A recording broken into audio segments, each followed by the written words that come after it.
Hi everybody, welcome back to my channel, The Bucket List Mom. My name is Elizabeth and today I'm doing a really exciting video. So this channel is all about living intentionally and living off of your bucket list and truly like embracing and living life.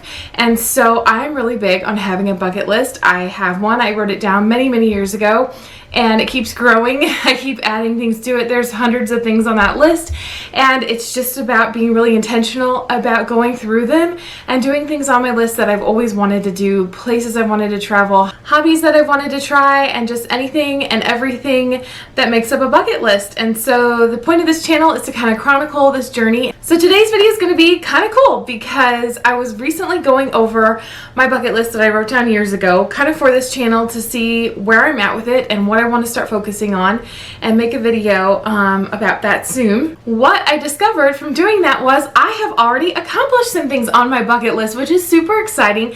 There was some things that I worked on through my 20s that I just really had to do or accomplish in life, and I want to share those today.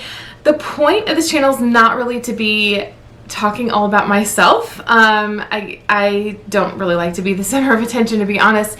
So the point of this video is more so to get across the message of living intentionally, of taking care of yourself, even if you're a busy mom. And I'm hoping that by kind of sharing some things that were important to me on my list, maybe I'll inspire you to kind of brush out your list and see what you want to accomplish and kind of do. It's just nice sometimes to do a review, you know, about life, where you're at, where you're headed, and where you've been. And so that's kind of the point of this video, and maybe by sharing some things it'll inspire you, or maybe you'll find some things that you really want to do on your bucket list also. So it's not huge actually, I'm not going to talk forever, but I have a couple things that I wanted to share. So the first and biggest thing on my bucket list that I really needed to accomplish since I was a little girl was growing up, getting married, and having a big family. And I realize that one is a pretty obvious one. I think that's probably a lot of little girls' dreams when they grow up. They want to get married and have a family. So I grew up as an only child, which is something that I absolutely hated my entire life. And I thought when I grew up that it would be better. And I realized as a grown-up, nope, I'm still missing those relationships,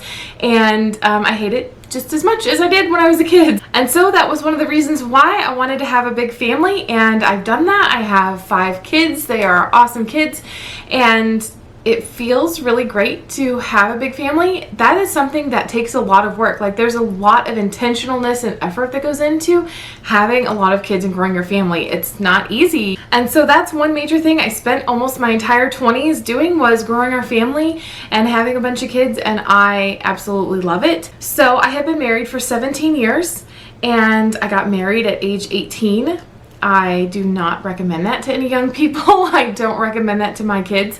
It was definitely hard when we were 18 to be married and to make it work, mostly just the stresses of being an adult, and finding your way in the world at age 18 was really hard, but it worked for us. 17 years later, we're still married, and it worked for us, and we're happy. We really are. We're happy. And so it definitely can work if you find the right person and you guys continue to strive towards the same goals in life. It definitely can work. And so those were 2 really big things on my bucket list, was to get married and have a family. And so I've done that, and I've devoted a ton of my adult life to raising my kids and homeschooling my kids and taking care of my kids, and it feels really good to kind of have that situated, to have my family situated. The next one was to graduate college. In my family, everyone goes to college. That's just something that we do. So I grew up always knowing, yes, I would go to college. So I actually did. I graduated quite a few years ago now. I graduated in my early 20s. I just went straight through for 4 years. And my degree is in nursing, actually. I'm a registered nurse, and I have a Bachelor of Science in Nursing. So for those of you who are wondering, I'm not currently working as a nurse. I am doing our YouTube channels. I am raising our kids, and I am homeschooling them, which takes a lot of energy and effort. And I found it hard to balance a nursing career with having a big family at the same time. Is it something I'll go back to later? To be honest, I didn't love it like I would have liked to, and I hope to do some other things. So I am not sure if I will work as a nurse or not again, but that is where my degree is, and I do appreciate the opportunity of having gone to college. It definitely was something that I felt helped me think critically and definitely taught me a lot. So having that foundation was really important, and I do think it's really important. However, I'm definitely aware more and more now how much we need other jobs that don't require a college degree. There are a lot of trade positions open, and it's definitely something we need, a skilled tradesman. That is what my oldest son has done. He's a welder, and he went to high school. He did a welding program during high school, and so he graduated high school with the ability to become a welder and will not be attending college in the traditional ways. So there's definitely a lot of options out there for education, but going to college was something personally that I felt I needed to accomplish off my list, and that's what I did. So I'm very grateful for it. So the next one is kind of a funny one to me, and no offense to anyone who lives in St. Louis, but one of my biggest things on my bucket list was to move and get out of St. Louis. So I was born and raised in St. Louis, Missouri, as was my husband, and when we were 25, we moved from St. Louis to Phoenix, Arizona, and so we've been living in Phoenix for 11 years now, almost 11 years now, and I just... I love Arizona. I really do. I love the desert. It feels magical to me. I love the weather here. I love that it's nice most of the year. I love that almost every day is sunshine and it's beautiful and we can get outside a ton. And so St. Louis just was not the right place for me. Mostly it was the weather there. I do not like to be cold. I do not like winter. I don't like to feel cold at all. The winters that we have here in Arizona are like the worst I can tolerate. I just cannot be cold. Even like 50 degrees, I hate being cold. So St. Louis was hard for me. I just did not enjoy the cold weather, and that was the goal, was to get somewhere warmer, and we definitely accomplished that. When we were living in St. Louis, I felt like I never got outside. It's like in St. Louis, it's either gray or it's rainy or it's way too hot or it's way too cold, and you get like 5 nice days a year. It's really hard weather. People joke about the weather, and it was too much for me. It really was. And so getting out of the cold and getting out of the St. Louis weather was something that I needed to do, which is kind of hard. I have a lot of family in St. Louis, and I love all of you. I really do. I miss being near family. I definitely do. We do have family out in Arizona also, so that is nice that there is family to celebrate with. My parents live out here. I don't have any brothers and sisters, so that mainly is the family, but I do have some aunts and uncles and cousins and things out here, so there's definitely places to go for like Thanksgiving and to be with family, and family is also what you create. So I definitely love living in Arizona, and that was something I absolutely had to do, was find somewhere other than St. Louis to live. We looked at a lot of places when we were looking. We looked at Florida. Ultimately, I did not want to deal with hurricanes, and we looked at New Mexico, which it wasn't Phoenix, I guess is what you can say. It just didn't feel right. Like, if we're going to get that close to Phoenix, we might as well just pick Phoenix. We also even looked at Ecuador, believe it or not. We traveled to Ecuador and were kind of contemplating whether or not we wanted to move there.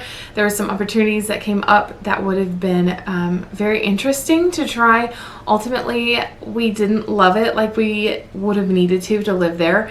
And so ultimately, we chose Phoenix. Another one that's pretty obvious for the bucket list, I think it's on most people's bucket lists, is to travel outside of the country. Who doesn't want to do that, right? Everybody wants a stamp in their passport. So I do have several stamps in my passport.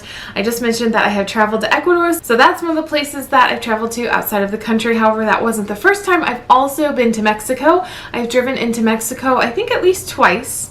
We're very close to Mexico, and my uncle has a beach house down there, and so we have traveled there before, and that is when I've gotten out of the country. I have not been out of the country as much as I would have liked to have been out of the country. I want to travel just about everywhere.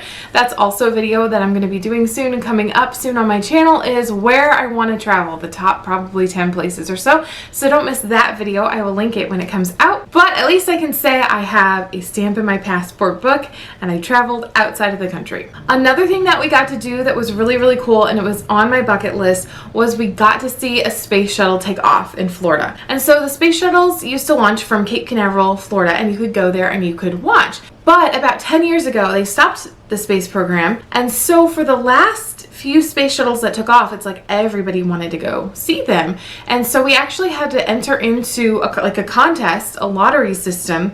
And for the very last launch, we won. We were picked randomly as part of the lottery to do that. And so we made a whole trip out of it. We traveled down to Florida and we went to do that. And it was absolutely incredible. When they turn the space shuttle on, when it's about ready to launch and all of that energy is like accumulating underneath there, all that power, I mean, your hair literally like stands on end. It's just the most incredible feeling in the world. Oh my goodness. So that was something that was truly spectacular that we did, and really, really special that we got to do that before the space shuttle program stopped. And so winning that lottery was just incredible. That was something I really, it was a big deal to me. So I'm super happy to have accomplished that off of my bucket list. So for my last two, they kind of go together. The first one was that I wanted to give birth naturally. And I know there's you probably wondering, why on earth would you want to do that? So my background in nursing is labor and delivery. Actually, that's the kind of nurse that I was. I worked in a specialty of labor and delivery, so I've been in a lot of different births. And I started to have this just like growing desire to know what birth felt like. I just had to know. I really had to know what birth felt like.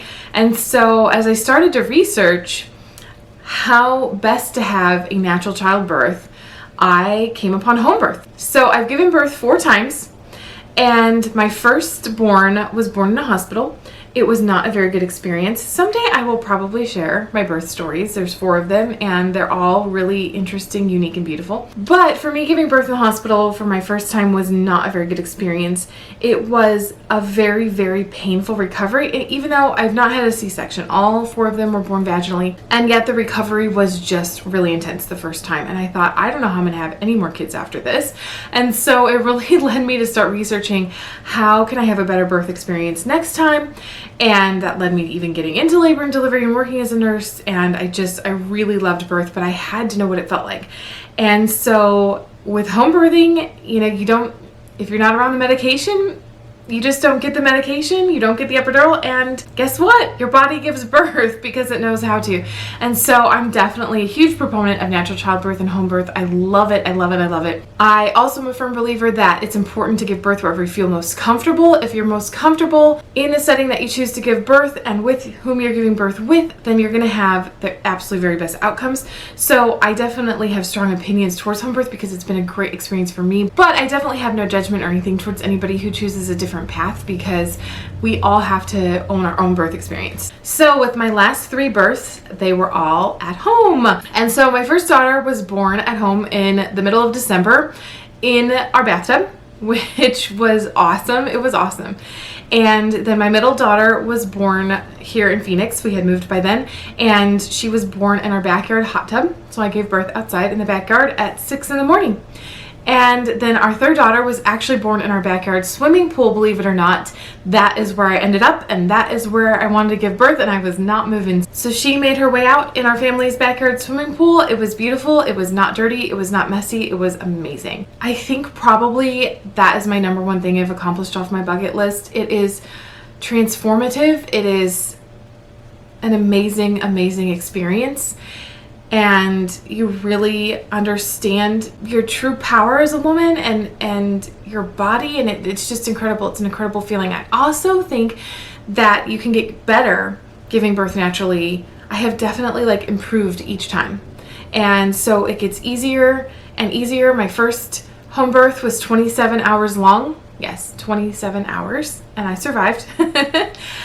Down to 2 births later with my third daughter, it was an hour and a half from first contraction to baby being born. So I think it's definitely because I learned how to relax and work with my body, and you start to know what it feels like, and you know what you need to do, and you know how to relax those muscles, and you get better at doing it, and you can have a beautiful birth experience. And so I think that was the number one thing I've accomplished so far off my bucket list. But the second thing, which goes along with it, which was also a really, really big deal on my bucket list, was writing a book. And I have written a novel. It goes along with natural childbirth. It's called A Place of Birth, and it's actually not published yet. I am self-publishing it. I have written it years and years and years ago, and I need to get with it. in publishing it. At some point I will. I definitely want it to be out there, but I wanted to do it myself because I really wanted to maintain a creative control over it. Also, it's extremely hard to get published. We all know that. So it is a fictional novel. It's definitely based on my experiences I had as a labor and delivery nurse. I just compiled a lot of experiences of what births look like in the hospital, what women go through, and I put it all into kind of a story format. I made up characters, I made up birth scenarios, but all of it is very true to what hospital birth looks like. And it's a beautiful, beautiful story. And hopefully someday I will be able to share that with you guys. But it was a huge thing on my bucket list to write a book in my lifetime. That comes from, as a little girl, my grandma really loves to write as well. And she really kind of instilled the love of writing in me as I was a little girl. I think I've always been really good at it. I remember writing a story in 3rd grade, and the teachers loved it so much that I remember sitting in a rocking chair reading it to the class while they filmed it for something having to do with the school district. I wish I remembered more details, but I still have that book that I wrote, and I feel like writing has always been kind of a gift of mine. Actually, that would be my dream job. The number one thing I would like to do would be to be a writer. It's very hard to make a living, I think, authoring books, and I'm just not there yet. It just takes too much of my time and energy and kind of brain power to homeschool my kids right now that I just don't feel like I have the time to devote to really pulling out another good novel or something. However, I have tons and tons of ideas, so I wish I could keep up with all the ideas and actually do that for a living. Maybe that is something coming in the future. We'll have to see. I definitely think of that when my kids are older, when I have like all teenagers, or maybe when I'm an empty nester or something. I think that might definitely be something I'll pursue someday. So I think that's it, guys. That is all that I could kind of come up with or think about or remember of what I've done off of my bucket list. I'm sure there's probably more things, but those were definitely some of the big moments in my life, and I just wanted to share them with you. If you have any bucket list things that you have accomplished, I would really love to know. I'm always looking for things to add to my bucket list, so anything that's on your bucket list or anything that you've already done on your bucket list, please let me know in the comments down below. I would absolutely love to hear about it and love to interact with you guys. And thank you so much for watching. If you'd please subscribe, I would super duper appreciate it. I'm trying to grow this channel, and if you liked it, please give me a thumbs up. That would be awesome, and I will see you guys in the next video. Bye. Start to sail on these ocean waves. Nobody knows how to find us. It's turning out to be a perfect day. I just wanna leave our normal lives behind us. So let's get lost out here. No one else out here. Find ourselves out here.